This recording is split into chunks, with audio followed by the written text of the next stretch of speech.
আমার নাম প্রতুল কুমার মন্ডল। আমার জেলা হচ্ছে বরিশাল। আর আমাকে প্রশ্ন করা হয়েছিল পিরিয়ডিক টেবিল থেকে। আমাকে প্রশ্ন করা হয়েছিল নিষ্ক্রিয় গ্যাস কি কি আছে, এগুলোর নাম, আর এগুলো আসলে নিষ্ক্রিয় কেন। এই তো এইটুকুই করা হয়েছিল। আমার নাম পরাগ বর্মন। আমার জেলা নরসিংদী। আমি রসায়ন ডিপার্টমেন্ট থেকে ভাইবা দিলাম। আমাকে প্রশ্ন করা হয়েছে আলোক সমানতা সম্পর্কে, তারপর আলো কি, আলোর শক্তি কি, এসব বিষয় সম্পর্কে আমাকে প্রশ্ন করা হয়েছে। মোটামুটি ভালোই দিয়েছি। আসসালামু আলাইকুম, আমি মোহাম্মদ ফারুক হোসেন, বগুড়া জেলা থেকে, ফিজিক্যাল সায়েন্সের ভাইবাই কেমিস্ট্রি থেকে। তো আমার বিক্রিয়া সম্পর্কে একটু কোশ্চেন করেছে আমাকে, যে নিউক্লিয়ার বিক্রিয়া কি, ফিউশন বিক্রিয়া কি, ফিউশন বিক্রিয়া কি, জাপানে নাগাসাকি হিরোশিমাতে যে বিক্রিয়াগুলো ফেলা হয়েছে বোমাগুলো, সেই বোমাগুলোর বৈশিষ্ট্য, আর হাইড্রোজেন বন্ধন, আর পিএইচ সংকরায়ন।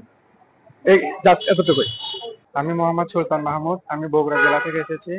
আমি রসায়ন বিষয়ে ভাইবা দিয়েছি। আমি যখন প্রথম ভেতরে প্রবেশ করি তখন আমাকে জিজ্ঞেস করেছিল যে আপনাকে শিক্ষকতা ভালো লাগে কিনা। তারপর আমাকে জিজ্ঞেস করেছে কেমিস্ট্রিতে আপনি কোন কোন বিষয়ে পড়াশোনা করেছেন। আমি বলেছি পদার্থের মৌলিক কণিকা, তারপর এসিড খাত। তারপর আমাকে বললো যে এসিড কাকে বলে। তারপর আমি সেটার সংজ্ঞা দিলাম। তারপর বললো একটা উদাহরণ বল। তারপর আমি বললাম, তারপর বললো এটা কোন এসিড, তারপর বললাম লুইস এসিড, এই পর্যন্ত। তারপর ঠিক আছে।